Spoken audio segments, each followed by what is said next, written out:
बबुआ हमारे के कोई सुविधा नहीं के दिल सरकार यहाँ कोनो चाची कैंप वैम्प लागल बा किनारे वालों के रहे खातिर ठहरे खातिर ना कुछ नहीं के लागल लोग ना लागल बा त दूर लागल बा हाँ बांध पर लागल बांध पर लागल बा एजा कुछ नहीं के जवैनिया गांव में नहीं खेलागल जवैनिया में कुछ नहीं 3 दिन बाद यह घर समाधित हो जाएगा। जंगला खिड़की तवारी और कवारी तोड़ तोड़ के हटाया जा रहा है कि कटाव ही नहीं होगा। अगर उसका 10% यहाँ पे बजट का 10% कोसी बजट का 10% यहाँ पे आ जाए तो कुछ नहीं होगा। लेकिन गंगा के बारे में कोई सोचता नहीं है कि गंगा में ना कटाव होता है ना बाढ़ आता है। बाढ़ आता है कोसी में, केवल नॉर्थ बिहार में सरकार का ध्यान रहता है, साउथ बिहार में कोई ध्यान ही नहीं। थोड़ा सा अगर कोई ध्यान दे तो हमारा स्थिति नहीं रहता।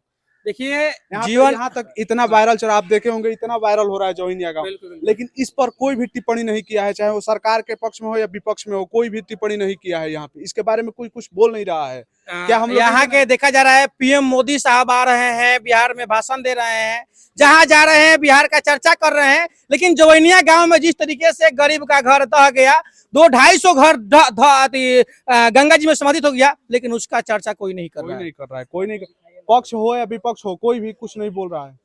देखिए यह घर है, यह घर भी, इस घर में से जंगला खिड़की तवारी और कवारी तोड़ तोड़ के हटाया जा रहा है कि देखिए गरीब है, कुछ बच जाए। लेकिन इस घर को बनाने के लिए देखिए कितना अच्छा सुंदर पेंट किया गया था, देखिए कितना अच्छा सुंदर पेंट किया गया था। लेकिन यह घर भी कब समाधित हो जाएगा, क्योंकि 3 दिन पहले हम आए थे तो जब यहाँ से 400 मीटर दूर का घर समाधित हो गया तो शायद 3 दिन बाद यह घर समाधित हो जाएगा। और नेता विधायक मंत्री साहब हाथ पे हाथ धा के बैठे रह जाएंगे, एयर कंडीशनर में बैठे रह जाएंगे, लेकिन उनका कुछ नहीं होने वाला है। माता जी कुछ कह रही है, कुछ दिखाना चाहती है। माता जी आइए, माता जी कुछ दिखाना चाहती है, अपने घर को दिखाना चाहती है। माता जी आइए, भैया आइए, अपने घर को दिखाना चाहती है माता जी। माता जी का यह घर है, माता जी रो रही है, बिलख रही है, लेकिन कोई कुछ सुनने वाला नहीं है, कोई कुछ सुनने वाला नहीं है। देखिए माता जी है, देखिए रो रही हैं, देखिए माता जी रो रही हैं, माता जी बिलख रही हैं, लेकिन माता जी का कोई बात सुन नहीं आया। मुखिया जी आए थे, मुखिया जी आ रहे नहीं, हम का जानी, विधायक साहब कुछ नहीं, सांसद जी कुछ नहीं, हमने ये बराबर नहीं, हमने के शाहपुर किराए पर बराबर नहीं है। हाँ वो जे लेके कुल ढाई के गई रहल हो, हाँ, जैसे ये बराबर नहीं है। हाँ हमने के कुछ नहीं खींचे जन्नत है। यहाँ कोनो चाची कैंप वैम्प लागल बा किनारे वालों के रहे खातिर ठहरे खातिर ना कुछ नहीं के लागल लागल बा त दूर लागल बा हाँ बांध पर लागल बा एजा कुछ नहीं के जवैनिया गांव में नहीं खेलागल। जवैनिया में कुछ नहीं के का कहे हम नीतीश कुमार जी से का मांग करतनी चाची? अब ये कहतन कि बाप दादा के जौन रहल हमनी के शरण दे दी त कनियो बैठे के। और का करे ये कई साल से रोवा रहते आवतनी, कई साल से एजा हमरा 45 साल रहत, 45 साल हो गए। और 45 साल से जो व्यक्ति वहां पे रह रहा है, अगर आप उसको बोलिएगा आसान तरीका से कि यहाँ पे छोड़ के भाग जाइए, तो भागने वाला में से नहीं है। और भागेगा तब जब आप उसको कहीं वैसे रहने और खाने पीने का सुविधा दीजिएगा, लेकिन आपको कोई सुविधा नहीं मिलेगा। ना बाबू हमारे के कोई सुविधा नहीं के।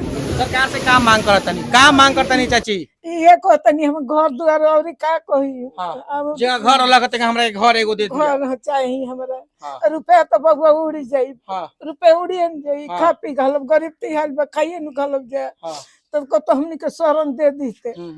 1,20,000 में कुछ होना जनबा माने मिलल हमनी के नहीं के बात कहतन। ये चाहतन कि हमनी के को तो जगह मिली तो हमनी के अथी रहती। बिल्कुल बिल्कुल। देखिए ई कोनो नेता विधायक मंत्री के घर ना हो, ई घर में चूल्हा पे खाना बनतलक हो, लेकिन देखिए कई दिन से खाना नहीं के बनत, चूल्हा भी फूट गइल बा और ई घर में खाना नहीं के बन पावत। ये घर में, ई गांव में, जवैनिया गांव में क्राइम माम मच गइल बा, लेकिन कोई सुने वाला नहीं के। अगर आसान भाषा में कहल जाओ तो नेता विधायक मंत्री के शायद अगर जवैनिया गांव में जहां घर ध्वस्त होता, सब कोई के आम जनता के अगर शायद उहमा उ लोग के रही, तब उ लोग के समझ में आई कि हमार घर जब ध्वस्त होता तो हमरा कितना अखरत था, वैसे ही गरीब के घर ध्वस्त होता कितना अखरत हुई। बस आखिरी में बस यह कहें कि ई वीडियो के बिहार के मुख्यमंत्री नीतीश कुमार तक ले पहुंचा दी, ताकि वहां के देखी कि एक माँ के दर्द का होला, एक गरीब के दर्द का होला, एक असहाय के दर्द का होला। शायद वहां के अगर समझ पाए तो यहाँ जवैनिया गांव के राहत दिला पाए। कुछ यहाँ के जैसे यहाँ लोग के मांग बा, कोई के पैसा का डिमांड नहीं के, हमरा पैसा ना चाहिए। जवनिया गांव के लोग के कहना बा कि हमरा पैसा ना चाहिए, जैसे हमार घर रखा 1 गो 2 गो 3 गो 4 गो वैसे हमारा के घर बनवा दी, बस रौरा सरकार से कोनो शिकायत नहीं के। ई व्यक्ति के जब हम दर्द सुन रहे रहनी तो ई व्यक्ति हमेशा जब भी यहाँ अपन दर्द सुनावे नहीं आंख में आंसू झलक जाला, झलकेला पता है का है, कैसे वह गरीब है, लाचार है, असहाय है, ऐसे ही आंसू नहीं निकलता है। बाकी इस वीडियो को शेयर कीजिए, बिहार के मुख्यमंत्री तक पहुंचाइए ताकि उनको दिखे कि जोनिया गांव का स्थिति कैसा है। जय हिंद।